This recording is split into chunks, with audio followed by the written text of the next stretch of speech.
Hey folks, how's it going? This is Iron Seagull here, back with another video on Disney Dreamlight Valley. So, the big showcase stream was yesterday, talking about some future content for this year as well as a little bit of next year. So without further ado, let's get right into it. Oh cool, dragon! We'll get into that adorableness later, but first they talked about the so delightful update featuring Sally finally being added to the game as a villager. As expected, she will bring the usual friendship rewards, as well as quests involving date night, quilting, and some kind of premonition. They very briefly talk about the star path that will go along with this update that's going to focus a lot on fairy tales and ice-themed furniture. So that should be interesting. There's even supposed to be a wand that produces snowflakes, and since we can pose with accessories for dream snaps now, that's really good. But there's one really big feature that will be coming with this update, and that is floating islands. There were a lot of people confused, including myself, about a tweet that hinted at maybe terraforming or something like that. But I was thinking, oh wait, what if it is some kind of completely separate space? And turns out I was right. I wish I had called that in my previous video, but yeah, we'll be able to purchase for 15k Dreamlight these different islands that are basically matching with the different biomes that we have in the game. However, they are completely separate with their own individual item limits and are supposed to be a lot more of a clean slate than the current biomes. And you can place your villagers up there if you want to. You can go up there if you're in multiplayer. You just fast travel to them. There's no like conventional entrance like you would from going to biome or going into the dream castle. What I'll probably use these floating islands for the most is to just build sets for dream snaps, at least when I'm not able to just fit that into the normal valley. Maybe if my valley gets too overstuffed with houses, then maybe I'll have to have some future ones living on the floating islands.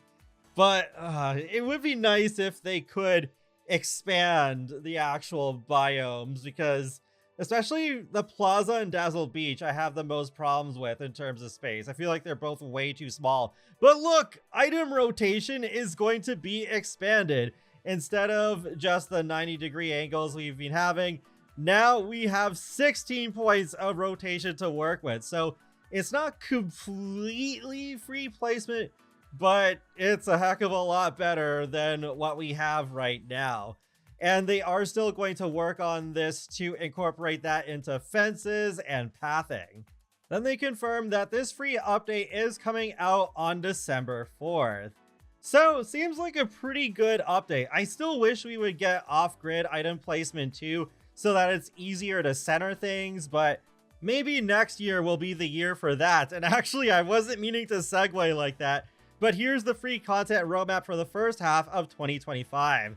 And looking at this clean version I got from the press section of the website, we have early 2025, explore a new world and revel on a magical adventure. That image screams Aladdin Realm to me, featuring Aladdin and Jasmine as villagers, having Aladdin's fez and Jasmine's headband. Yeah, it's finally time, I guess. But I wonder if they'll have any integration with Jafar if you happen to have the DLC Rift in Time. Then spring 2025, step into a land of wonder and meet new friends along the way. Well, obviously this is Alice in Wonderland with the Cheshire Cat in the tree. I think Alice is the only character we'll get in this update, because typically if it's not a realm update, we only get one character. So even though the Mad Hatter could be a cool addition, he'll probably be in a separate update or even paid DLC. But the one that I'm most intrigued about, summer 2025. Solve an ancient mystery and discover who is waiting inside Skull Rock. And you can see there is a feather sticking out of the sand. So that is probably Peter Pan's. A lot of people were guessing him, Tinkerbell, Captain Hook, or at least some kind of Peter Pan character. So I think many of us were right on the money here. Though it's a shame we have to wait all the way until summer for this. I was kind of hoping we would get that last summer. Yeah, they have been extremely slow going with going on like whatever the next main story arc is supposed to be that isn't part of a DLC, since the DLC story is supposed to be separate from the main story. But still, some intriguing stuff to look forward to next year. Then they talk about the next DLC pass, the Storybook Vale, which is actually supposed to start before the free update, and that'll be out on November 20th. And I love the look of this already. I think I am going to like this more than Eternity Isle. Just the way that it's set up, I think looks more cohesive, even though they do have very clearly different biomes. But it's like, yeah, I just feel like this is going to be better put together. We have two villains for this. We have Hades from Hercules and Maleficent from Sleeping Beauty. That's two of my most wanted Disney villains right here. Maleficent, I hope they connect her to the Nightthorns back in the valley when we unlock her. And Hades, I mean, I just feel like he'd be such a natural fit for the valley. He's very entertaining and so funny. So when the Forgetting happened, they took over this place called the Vale with the three biomes, the Bind, Ever After, and Mythopia. But of course, as villains who work together typically eventually do, they had a falling out and their powers just tore the place apart. You'll need to enlist the help of Merida from Brave and Flynn Rider, otherwise known as Eugene Fitzherbert, also known as Horace from Tangled. Yeah, that's right. They put Rapunzel in one DLC and Eugene in another, so that's how that ended up working out. Though actually on that topic, there is Crosspack Integration. If you have both DLCs, then there is supposed to be some kind of special opportunity to reunite Rapunzel with Eugene. I'm really glad they thought of that. In terms of the content rollout, they listened to feedback and they're going to do things differently from last time. There's only going to be two parts. The first part, November 20th, where we will be able to unlock Merida, Eugene, and Hades. And then summer 2025 is going to focus more on Maleficent. You're supposed to solve the mystery of a missing princess who is very, very likely going to be Aurora from Sleeping Beauty. So that's cool. We're going to get two of the Disney princesses in this DLC. I like that they are trying this 2-act structure instead of 3, because I feel like with Rift in Time, the first part was amazing, and then it fell off after that. 2 and 3 had their moments, but I just felt like they didn't really get even close to living up to part 1. And while I still expect part 1 to be better with this DLC as well, I don't think the quality difference will be as drastic. So another important character in this DLC is the Lore Keeper, which is an enchanted book. And unfortunately, many of its pages have been scattered from the conflict between Maleficent and Hades.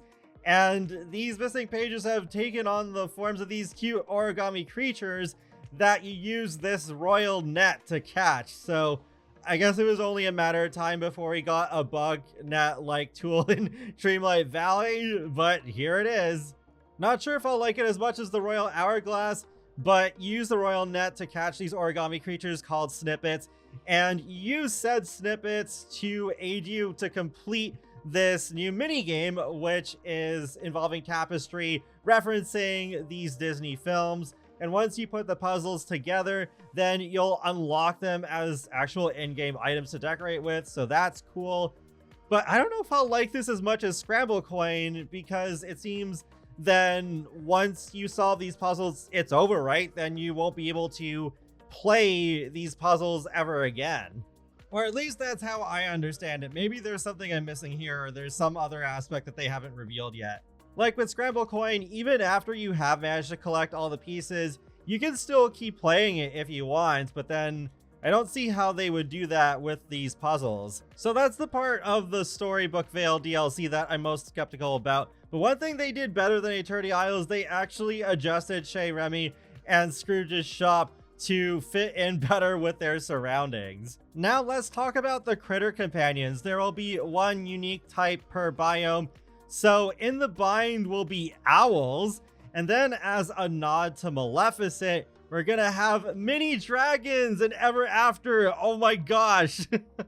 Definitely my favorites. I know someone's gonna be very happy about that. And then in Mythopia, we'll be able to unlock mini winged horses inspired by Fantasia. I love all three of these. I can't wait to get all their variants. and there are going to be new collectibles, resources, and recipes, such as koi and sea wolf, sea grapes we can also fish out. There's also bougainvillea, buried lightning strikes, and poppies. There's also some edible plants like green beans, porcini, and even ambrosia, instantly reminding me of The Sims. And thankfully, just like with the Rift in Time, there's supposed to be dozens of new recipes, so I'm looking forward to discovering them all.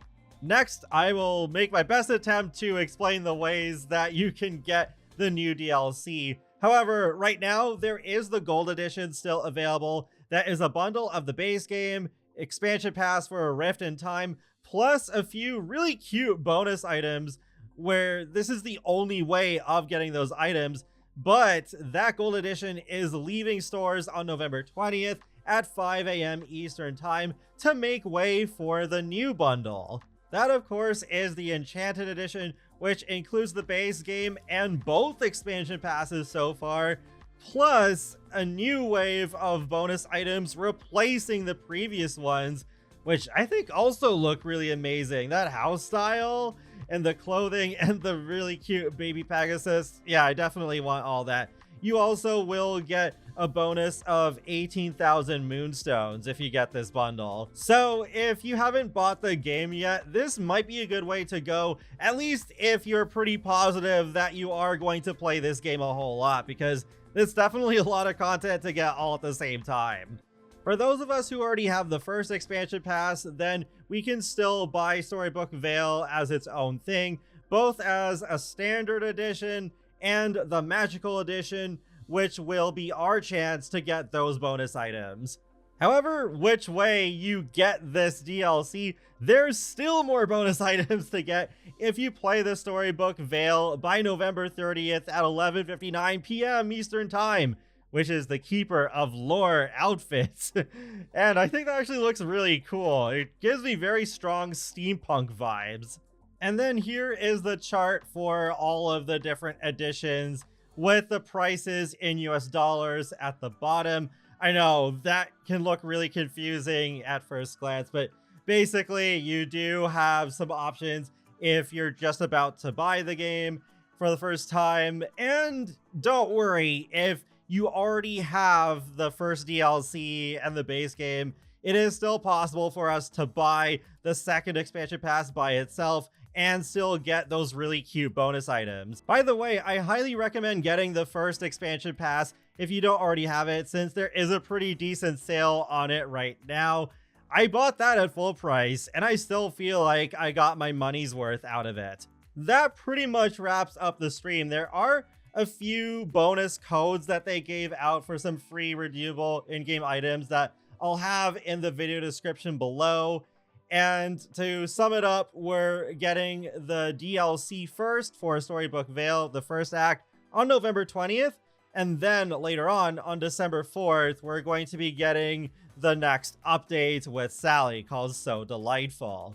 I gotta say, I am so glad the DLC and the free update are coming out on separate dates, because I felt overwhelmed whenever we got an update and a DLC wave on the same day, because it was just a whole lot to take in at the same time. And then it's just like, oh, okay, I'll be entertained for 2 or 3 weeks and then nothing for 2 months. I felt like, okay, the content could be spread apart just like a little bit more, so we're more consistently playing and not just like being fed a buffet and then having nothing for a while. But overall, I think this stream was a pretty good one.